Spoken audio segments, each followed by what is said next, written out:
तो कहानी की शुरुआत होती है और हम हमारी कहानी के हीरो युवान को देखते हैं जो कि अपने ट्रिप के लिए तैयार हो रहा था। जिसके बाद युवान एयरपोर्ट जाता है और बोर्डिंग एरिया से प्लेन की तरफ जाने लगता है, लेकिन अचानक से युवान एक दूसरे वर्ल्ड में टेलीपोर्ट हो जाता है और उस वर्ल्ड में लोग मैजिक भी यूज कर सकते हैं। हालांकि युवान को पता नहीं था वो दूसरी दुनिया में कैसे टेलीपोर्ट हो गया, लेकिन फिर भी वो काफी खुश था क्योंकि अब वो अपनी जिंदगी एक एनिमे कैरेक्टर की तरह जी पाएगा। तभी युवान के पास एक ओल्ड मैन आते हैं जो उससे एकेडमी के एंट्रेंस टेस्ट देने को कहते हैं, जिससे युवान अपनी मैजिक पावर का भी पता लगा सकता है। कुछ ही देर में युवान एंट्रेंस टेस्ट वाली जगह पर पहुंच जाता है जहां एक क्रिस्टल पर हाथ रखना था जो पर्सन की मैजिक पावर बताएगा।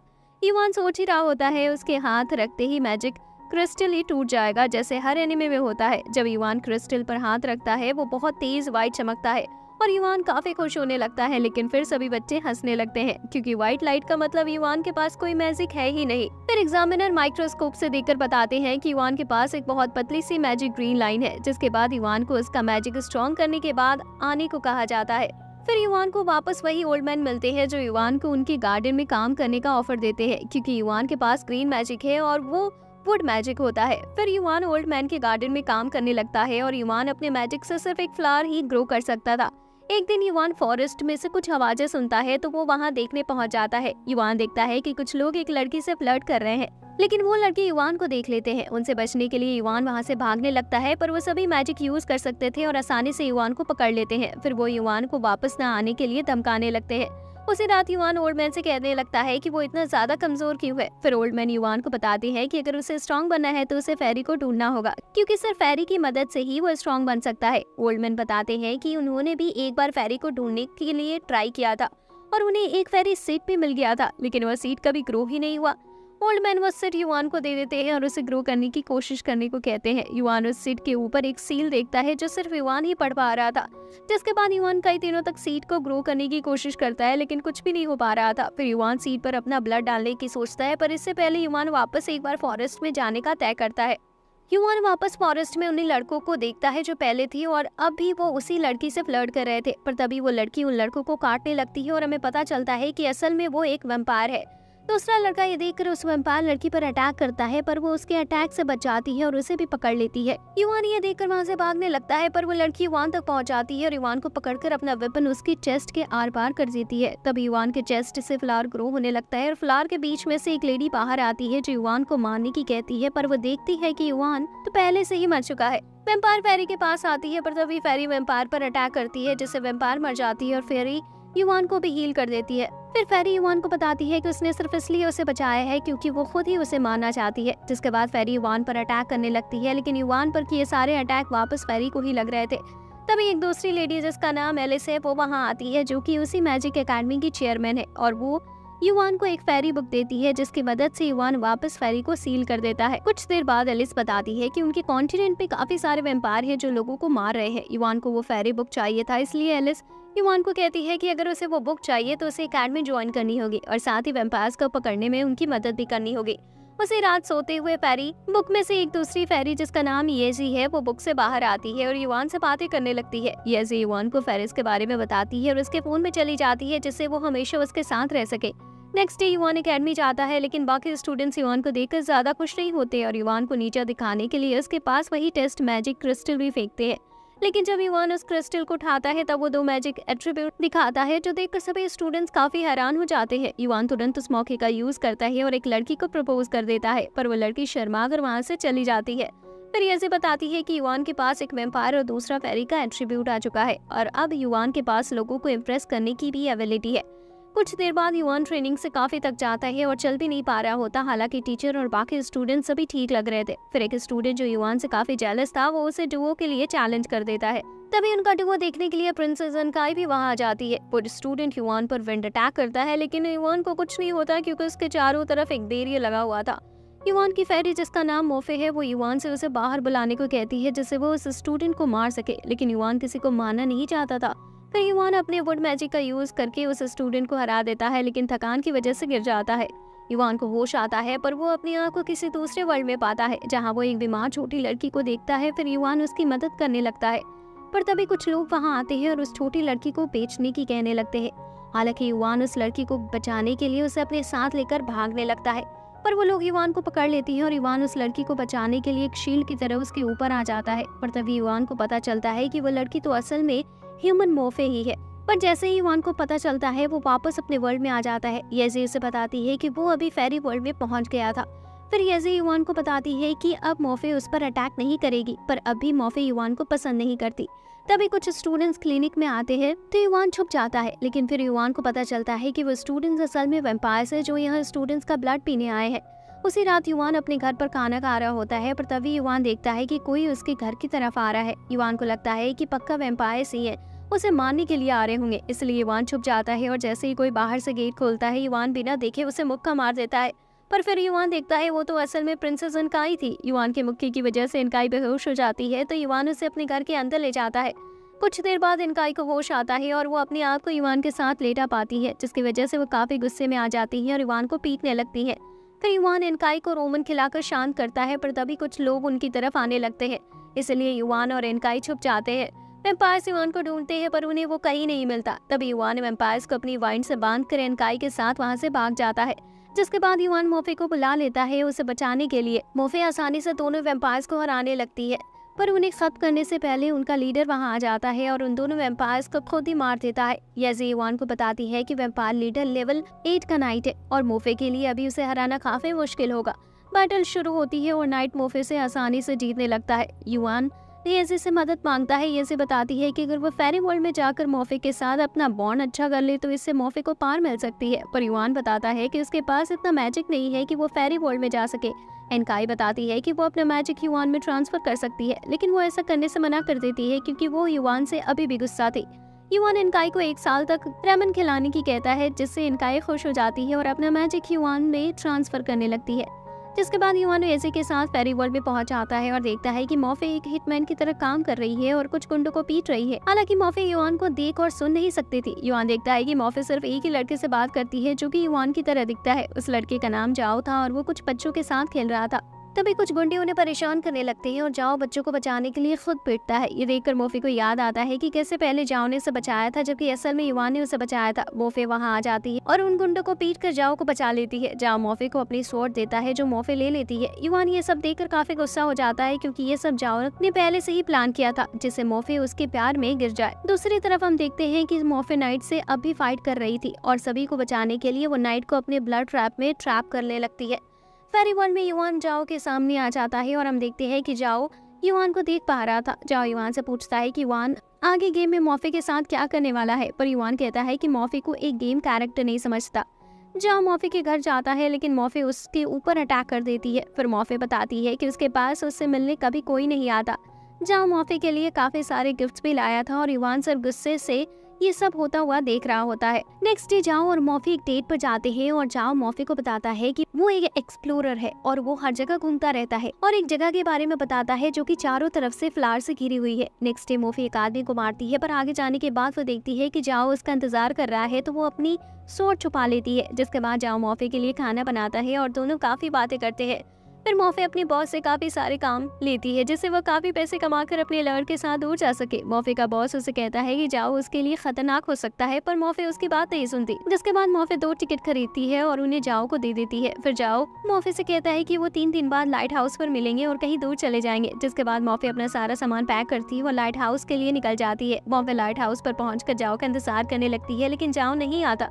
युवान ये देखकर काफी गुस्से में आ जाता है क्योंकि मोफे लगातार 3 दिनों से जाओ का इंतजार कर रही थी। फिर उसका बॉस आता है और उसे बताता है कि उसे ट्रैप में फंसाया गया है और उस पूरी जगह पर बॉम्ब लगा है। जिसके बाद मोफे देखती है कि बहुत सारे गुंडे उसे मारने के लिए इकट्ठा है और उन्होंने एक छोटी सी बच्ची को भी पकड़ रखा है। और तभी जाओ सामने आता है और बताता है कि ये सब उसी का आइडिया था। उसे बचाने के लिए मोफे अकेले ही सभी से फाइट करती है और लगभग सभी को मारकर बच्ची को बचा भी लेती है, पर वही बच्ची मोफे के पेट में चाकू मार देती है। बचे हुए गुंडे मोफे को मारने के लिए आगे बढ़ने लगते हैं, पर जाओ को ये पसंद नहीं आता और वो अपनी फेरी की मदद से सभी बचे हुए गुंडे को मार देती है। मोफे वापस खड़ी होती है और जाओ पर स्वॉर्ड से अटैक करने लगती है, पर जाओ की फेरी से उसे बचा लेती है और मोफे तब तक लड़ती है जब तक कि उसकी स्वॉर्ड नहीं टूट जाती और वो पूरी तरह से थक नहीं जाती। जाओ मोफे को एक ऑफर देता है और उसे भी फेरी बनने को कहता है, जिससे वो काफी स्ट्रॉन्ग बन सकती है और आगे भी जी सकती है। मोफे ऑफर एक्सेप्ट कर लेती है और जाओ मोफे को फेरी बना देता है। जिसके बाद युवान जाओ पर अटैक करता है क्योंकि उसने मोफे के साथ बहुत बुरा किया है, पर जाओ बताता है कि वो युवान का ही स्ट्रॉन्गेस्ट बनने का सपना पूरा कर रहा है। युवान ये सुनकर काफी कंफ्यूज हो जाता है और जाओ वहाँ से चला जाता है।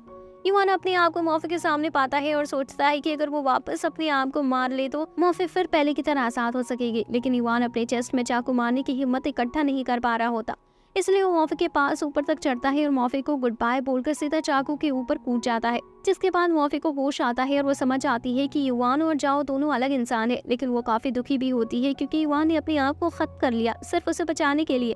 लेकिन तभी मोफे देखती है कि युवान अभी जिंदा है। फिर मोफे युवान से पूछती है कि रियल वर्ल्ड में हो क्या रहा है। युवान पूरी फाइट के बारे में मोफे को बताता है, जिसके बाद वो दोनों मिलकर एक रियल वर्ल्ड तक का पोर्टल बनाते हैं। इनकाई अपने सारे स्पिरिचुअल पावर खत्म कर चुकी थी और वो बेहोश हो जाती है। अब युवान और मोफे एक हो जाते हैं और दोनों फेरी फॉर्म में ट्रांसफॉर्म हो जाते हैं।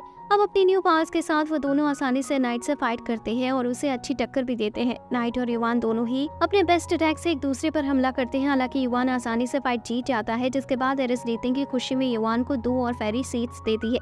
नेक्स्ट डे अकेडमी में युवान के चेहरे पर साफ साफ पिछली फाइट की थकान दिख रही थी। फिर टीचर 2 न्यू स्टूडेंट्स को क्लास में इंट्रोड्यूस कराती है, जो कि मोफे और प्रिंसेस इनकाई ही थी। दोनों ही युवान के साथ बैठ जाती है, जिसकी वजह से पूरी क्लास के स्टूडेंट्स युवान के ऊपर गुस्सा होने लगते हैं। क्लास के बाद सभी स्टूडेंट्स युवान का पीछा करने लगते हैं और उसे मारने की कहते हैं क्योंकि उसने क्लास की 2 ब्यूटीफुल लड़की सभी से चुरा ली।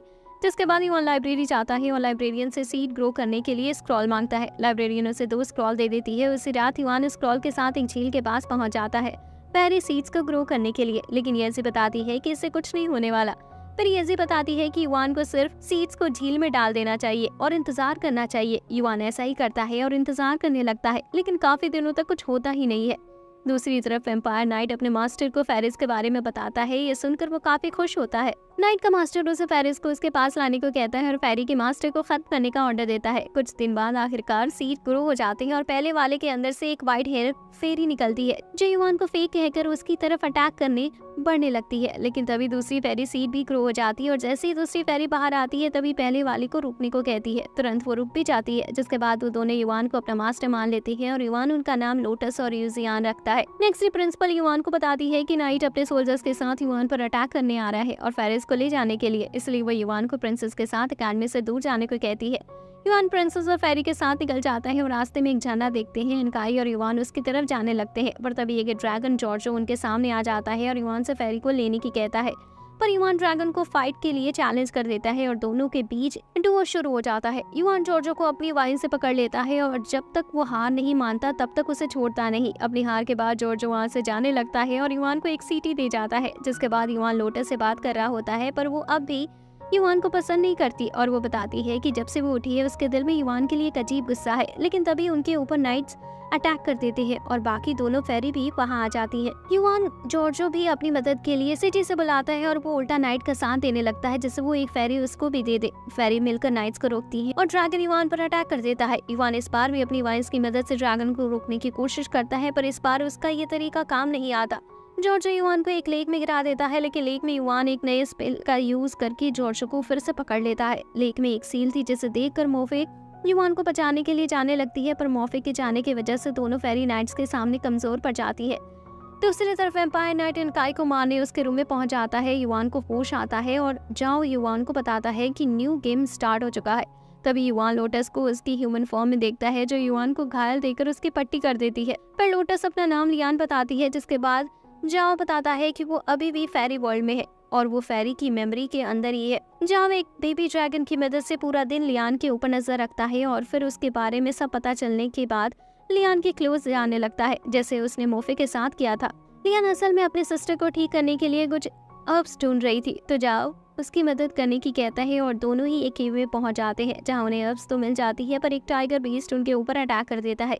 उससे बचकर वो दोनों बाहर आ जाते हैं, लेकिन वो बाहर भी उनका पीछा करता है। जिसके बाद लियान जाओ को बचाने के लिए एक स्टिक लेकर आगे आ जाती है, पर तभी बीस्ट अटैक करता है। जाओ उसे बचा लेता है और दूर चला जाता है। जिसके बाद जाओ वापस आ जाता है बीस्ट से फाइट करने और आसानी से उसे मार देता है। पर जाओ को पता चलता है कि असल में वो बीस्ट बेबी ड्रैगन की गलती की वजह से गुस्से में थी। फिर हम देखते हैं कि हर्ब्स भी लियान की सिस्टर पर काम नहीं करती। फिर जाओ बताता है कि उसके पास एक तरीका है जिससे वो उसके सिस्टर को ठीक कर सकता है। दोनों सिस्टर इसके बारे में सोचने लगती है। नेक्स्ट डे जाओ लियान को प्रपोज करता है, लेकिन लियान बताती नहीं कि वो जाओ को लेकर कैसा फील करती है, क्योंकि वो अभी भी सिर्फ अपने सिस्टर को ठीक करना चाहती है। नेक्स्ट डे लियान फ्लावर्स लेने निकलती है, पर वो जाओ को उसका इंतजार करते हुए देखती है। फिर वो दोनों बोट में लेक के ऊपर घूमने लगते हैं। युवान भी वहाँ होता है, पर लियान युवान को नहीं देख सकती थी। लियान बताती है कि वही लेक है जहाँ वो एक बार डूब गई थी, लेकिन उसकी सिस्टर ने उसकी जान बचा ली थी, पर जब से ही उसकी सिस्टर बीमार है। फिर जाओ बताता है कि उसे वो चीज मिल गई जिसकी मदद से वो लियान की सिस्टर को ठीक कर सकता है। जाओ बताता है कि उसे पेशेंट के लिए किसी रिलेटिव के ब्लड की जरूरत पड़ेगी, लेकिन उसे काफी सारा ब्लड चाहिए होगा, इसलिए जाओ ब्लड देने से पहले सोचने को कहता है। सीन शिफ्ट होता है और हम देखते हैं कि नाइट एनकाई पर अटैक नहीं कर पाता, क्योंकि उसके आसपास एक प्रोटेक्शन स्पेल था। एनकाई नींद से उठती है और नाइट को गले लगा लेती है, क्योंकि उसे नहीं पता था कि वो असल में धोखेबाज है। एनकाई बाहर जाती है और नाइट फेरी पर अटैक कर देता है। ये देखकर एनकाई काफी हैरान हो जाती है। फेरी वर्ल्ड में जाओ लियान के साथ घूम रहा होता है। लियान उससे बताती है कि अब वो अपनी सिस्टर की देखभाल करते हुए परेशान हो चुकी है, इसलिए अब उससे छुटकारा चाहती है। लियान की सिस्टर भी ये सब सुन लेती है। ये सुनकर वो काफी दुखी हो जाती है। उसी रात लियान अपने सिस्टर को जहर वाला खाना देती है। उसके सिस्टर को पहले से ही इसका पता होता है, लेकिन फिर भी वो खा लेती है। फिर लियान की सिस्टर उसे मारने जाती है, लेकिन वो उस पर अटैक नहीं कर पाती। हालांकि लियान खुद अपने सिस्टर के हाथों खुशी खुशी मर जाती है और मरते हुए उसे कहती है उसके ब्लड का यूज करके जिससे वो ठीक हो सकती है। जिसके बाद जाओ उसे बताती है कि उसके सिस्टर ने जानबूझकर ये सब किया जिससे वो उसे हेट कर सके और उसके ब्लड का यूज करे। लोटस अपने सिस्टर को लेकर लेक में जाती है और गॉड से विश मांगती है कि उसको और उसके सिस्टर नेक्स्ट लाइफ में एक साथ जी सके। जाओ इसकी ये इच्छा पूरा करता है। दोनों सिस्टर को फेरी बनाकर युआन ये सब फिर से देख नहीं पाता और जाओ को मारने आगे बढ़ता है, पर जाओ उसे बहुत बुरी तरह से पीट देता है। युआन को याद आता है कि मॉर्फे उसके लिए रियल वर्ल्ड में फाइट कर रही होगी और वो यहाँ फेरी वर्ल्ड में फंस गया है। तभी युआन वापस अपने आप को लियान के साथ पाता है और इस बार लियान उसे देख पा रही थी। जिसके बाद युआन सब कुछ वापस जीता है और फिर लियान को बताता है कि जो लास्ट चीज की जरूरत है उसकी सिस्टर को ठीक करने के लिए वो उसका ब्लड है। हालांकि लियान कहती है कि वो किसी को हर्ट नहीं करेगी अपने सिस्टर को ठीक करने के लिए। उसी रात युआन भी दोनों सिस्टर के साथ खाना खाता है, पर खाना खाते ही लियान के सिस्टर और युआन बेहोश हो जाते हैं। जब युआन को होश आता है वो अपने आप को घर में अकेला पाता है। युआन लेक की तरफ जाने लगता है। युआन देखता है कि लियान अपने आप को सैक्रिफाइस कर रही है अपने सिस्टर को ठीक करने के लिए। युआन ये देखकर काफी दुखी होता है कि वो कुछ भी नहीं बदल पाया। युआन जाओ से उसे एक और मौका देने के लिए कहता है जिससे वो बदल सके। जाओ युआन को वापस पास में भेज देता है। फिर युआन वापस सब कुछ जीता है और लास्ट में दोनों सिस्टर को समझाता है कि उन्हें एक दूसरे को हर्ट करने की जरूरत नहीं है खुशी से जीने के लिए। दोनों सिस्टर को युआन की बात समझ आ जाती है और दोनों ही रुक जाती है। जिसके बाद युआन बाहर आता है और अपनी ईवल रोप जाओ से मिलता है, जो उसे बताता है कि उसने भले ही सब बदल दिया हो लेकिन अभी भी रियलिटी कोई नहीं बदल सकता। तभी फेरी लोटस युआन ये सामने आती है और उसे रियल वर्ल्ड में ले जाने लगती है। युआन अपने साथ बेबी ड्रैगन को भी ले लेता है। जिसके बाद युआन रियल वर्ल्ड में ड्रैगन की पीठ पर बाहर आता है और फिर एनकाई को ड्रैगन के ऊपर ही ले लेता है सेफ्टी के लिए। फिर युआन लोटस के साथ मर्ज हो जाता है और अपनी बार फॉर्म में आ जाता है। युआन इस फॉर्म में वाटर को कंट्रोल कर सकता था और फिर आसानी से सभी नाइट से फाइट करने लगता है। युआन मॉर्फे की मदद करता है सेकंड नाइट को हराने में। युआन देखता है कि एक नाइट जॉर्जो को पकड़ने की कोशिश कर रहा है, तो युआन उसको एक पंच मारता है। वो पंच इतना पावरफुल था कि उसके मुंह से ब्लड आ जाता है। फिर नाइट से फाइट करने के लिए तैयार हो जाता है और युआन समझ आता है कि अब नाइट काफी स्ट्रॉन्ग अटैक का यूज करने वाला है, तो युआन मॉर्फे को भी अपने साथ मर्ज कर लेता है। युआन की ये फॉर्म इतनी स्ट्रॉन्ग थी कि नाइट की किसी भी अटैक से उसे कुछ नहीं होता, लेकिन फिर भी नाइट फाइट करता है, लेकिन वो युआन को छू भी नहीं पाता। आखिर में नाइट हार ही जाता है और युआन को अपना फाइनल अटैक करने के लिए तैयार रहता है, लेकिन तभी एनकाई बीच में आ जाती है और युआन को रोक लेती है। फिर युआन अपने अटैक आसमान में फेंक देता है और फेरी से अलग हो जाता है। नाइट सभी से अलग जाने लगता है और तीनों फेरी भी युआन की फोन में वापस चली जाती है। जिसके बाद युआन प्रिंसेस एनकाई के साथ अकेला एडवेंचर पर आगे निकल जाता है।